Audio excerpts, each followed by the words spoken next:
Hi everyone! Welcome back po tayo sa ating YouTube channel. Ito po ang inyong lingkod, Alminda Mix Vlog. Bumabati ng mapagpalang araw, mga kalingap, mga ka-danjoy natin dyan. Okay, so bago po natin umpisa ng ating reaction video, dito po sa Danjoy ay ako ay nagbabaka sakali, baka hindi pa kayo nakasubscribe sa aking munting bahay. Baka pwede pong pakipindot ng subscribe button dyan at ng notification bell para updated na rin tayo sa lahat ng aking mga nire-reactionan, ano? Dito sa Kalingap at sa Ka-Business Official po, no? At wag po din nating kalimutan i-subscribe o suportahan ang ama ng Kalingap, si Kuya Bal Santos Matubang, si Ma'am Edna Vlog at Kalingap Rab at ang Jack Tapia Matubang po. Huwag po natin kalimutan, lahat din sila suportahan natin, ano? So i-proceed na natin, no. Ito yung vlog ni Kalingap Rab na latest tungkol dito sa Danjoy. Alam naman po natin na wala dito si Kalingap Dan, nasa Taiwan nagbakasyon for 10 days only, ano?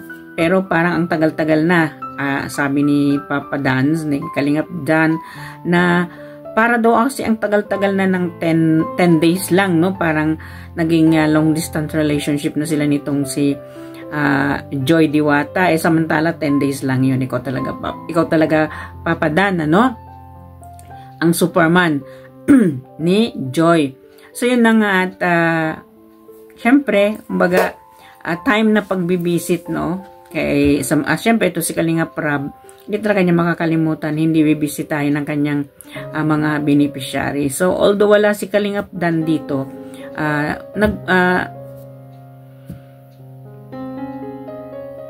syempre schedule yun para kay Joy. Ayun, at pumunta sila Kalingap Rab dito sa apartment ni Joy na ay bisitahin nga itong si Joy. Nandoon din naman si Joy at kagagaling lang niya sa school, kumbaga kauuwi niya. So pinapasok nga niya. Alam mo naman tang si Joy, napaka naman talaga niya, no? Napaka-respetosang bata, no? Itong si Joy. At pumunta nga doon at pumasok nga sila Kalingap Rab at tingnan mo naman talaga yung apartment, ano? Napakalinis talaga, no? Hindi lang naman doon sa apartment na yun, no? May yung doon nga bahay nila nila Joy.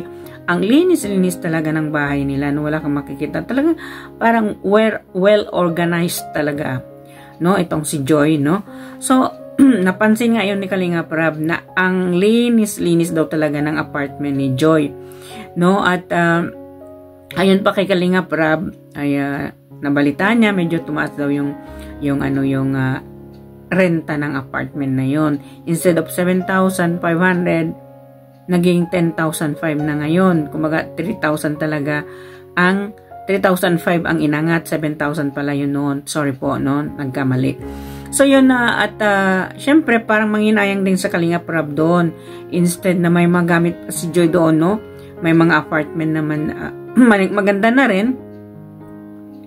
Nasa 5 lang or nasa 4, no? At minimum na yung gano'n. Mag-isa lang naman si Joy. Pero ang sabi ni Joy, ay, kumbaga nakikita natin si Melka nandyan, no? Sa kanya. Nag-aambag naman daw si Melka kung mayroon daw pera na naibablog itong si Melka. Alam naman natin si Melka, no? Kawawa naman na bata, na hospital na naman. So well, no, mga kadanjoy. Eto nga, lumabas nga itong sekreto ng dalawang ito na hindi sukat akalain ni Kalingap Rab na itong kahit malayo na itong si Kalingap Dan ay may komunikasyon pa rin sila ni Joy. Naku, Kalingap Rab, alam mo naman yung ganyan. Siyempre, nagpapalagayan na ng loob yan. Kumbaga, mawala lang yung isa sa mata ng isa, hindi na mapakali ang mga yan. Ganun talaga pag nai-inlove ka, no? Although, walang aminan, no? Sabi ni Papa Dan, ni Kalingap Dan, wala talagang aminan. Kahit mayroon ng deep inside sa kanila, pero wala pa rin aminan. Pero nahuhuli pa rin sila sa kanilang mga sinasabi, ano? At yun nga, nag-alok itong si Joy, alam mo naman, ng kape. Ginawan ng kape sila Kalingap Rab. At on the spot, tumawag ito si Papa Dan na nandoon si Kalingap Rab. Baga, ay sinabi ni Kalingap Rab na wag daw munang sabihin kay Kalingap Dan na nandoon sila. Kinumusta niya, kumusta na, yung kumustahan sila, medyo naiilang si Joy. Dahil siguro hindi siya sanay na nandyan sila Kalingap Rab. Kung kausap niya ng personal itong si Kalingap Dan. Kumbaga, yung bang sekreto-sekreto ba? Pero huli. Yun ang sinasabing, huli pero hindi kulong. Si Dan, ang ating Dan Joy, So yun at tumawag nga, nag-usap sila ng ngumusta. At ang pagkabanggit pa naman itong si Kalingap Dan, Joy, I miss you. Ang wala namang pag-atubiling sagot naman ni Joy, I miss you too. Ay nako naman, di huli kayo balbon, di ba? Ayun, at sinabi nila na at kilig na kilig sa Kalingap Rab dito. Alam naman ninyo si Kalingap Rab, pati itong si Lolo, ayan, kinikilig na rin. Naririnig natin yung boses ni Kalingap Lolo na huling-huli na kayo. At nabanggit pa din ni ni Kalingap Dan, namimiss na daw niya yung madaling araw nilang food trip. Kumbaga, nilalabas ni Kalingap Dan na kung nagugutom sila ng siguro ng mga 12 or something ganon,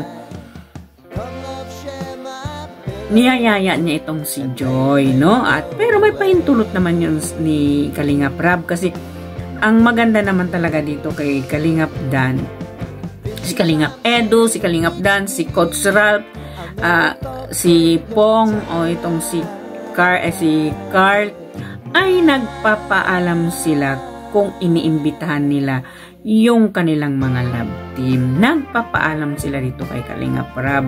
Yun ang gusto ni Kalingap Rab na kumbaga hindi ang tawag doon, hindi nag-over the backod itong mga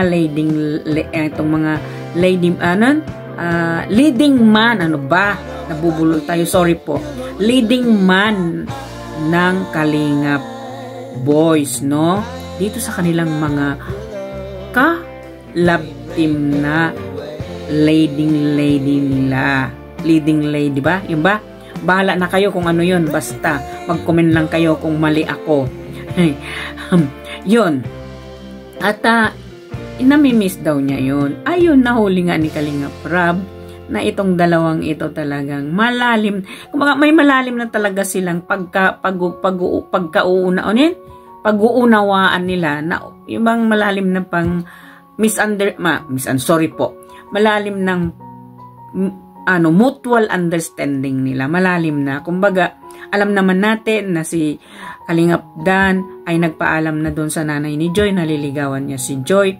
At ang inamin din ni Joy na on the state naman, kumbaga nasa linya na ng panliligaw itong si Kalingap Dan sa kanya. At inamin din yun ni Kalingap Dan na nanliligaw na siya doon ngayon kay Joy, pero hindi daw niya pinipressure si Joy na sagutin siya. Handa siyang mag-antay kung kailan.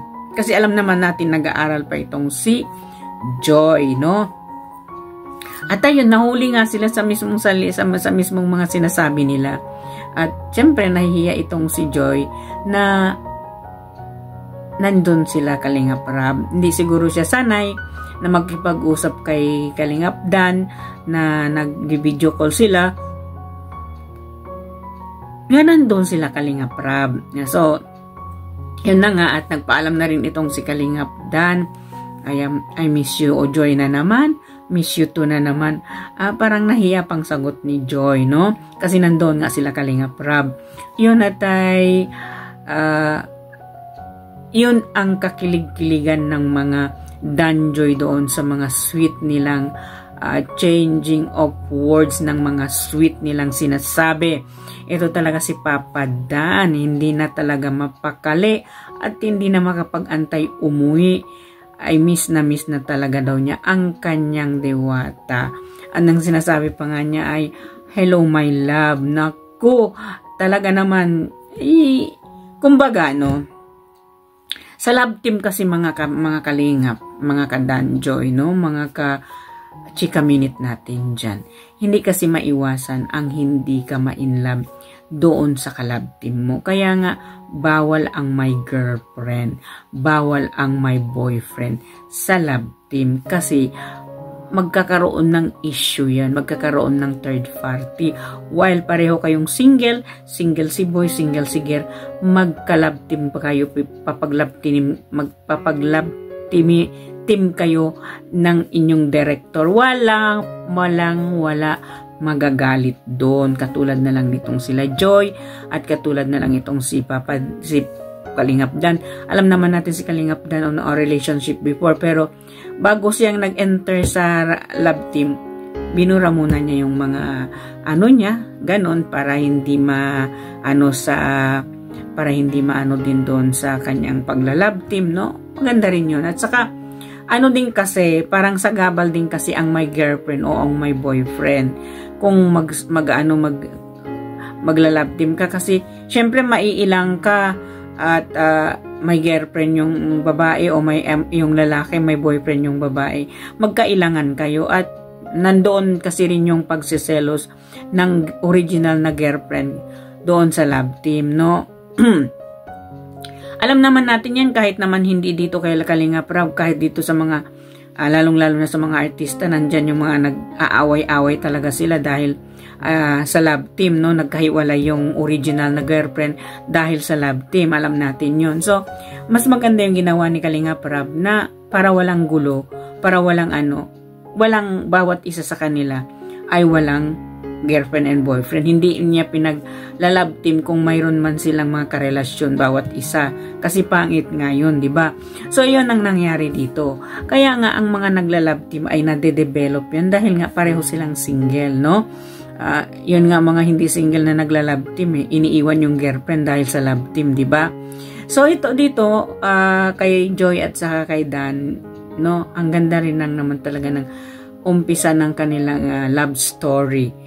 Love team, magiging love story nila yun. Kumbaga, documentary ni Kalingap Rab, yung pagiging umpisa ng pagkakaroon ng danjoy ng relasyon. Siyempre, mapunta ito sa katotohanan Mapunta ito sa katotohanan kasi seryoso si Kalingap Dan, no?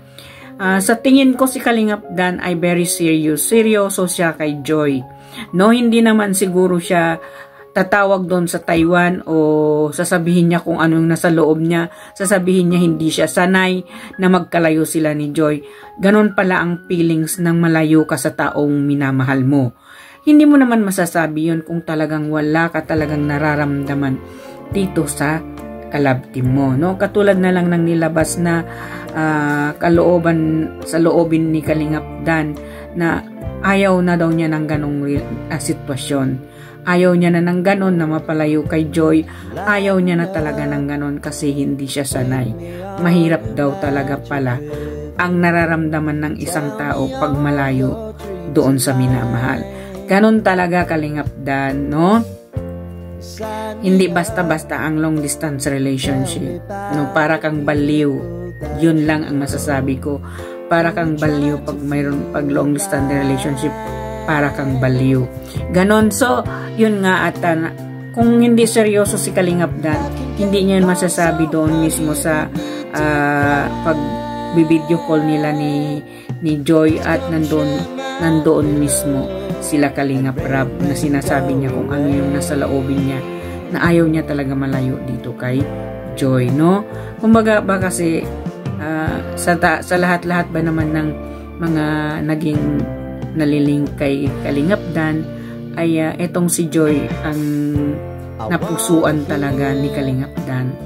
Although hindi naman talaga nila crush yung bawat isa, pero kumbaga pinagtagpo silang dalawa na puso sa puso nung nagkaroon na sila ng love team, ano? Kumbaga mahirap to, no? Mahirap itong papaghiwalayin o mahirap itong hindi magkatuluyan kasi puso sa puso ang usapan dito kay Joy at saka ni Kalingap Dan kasi on the public sinasabi nila kung anong totoong feelings nila bawat isa, no? So dito tayo sa Dan Joy.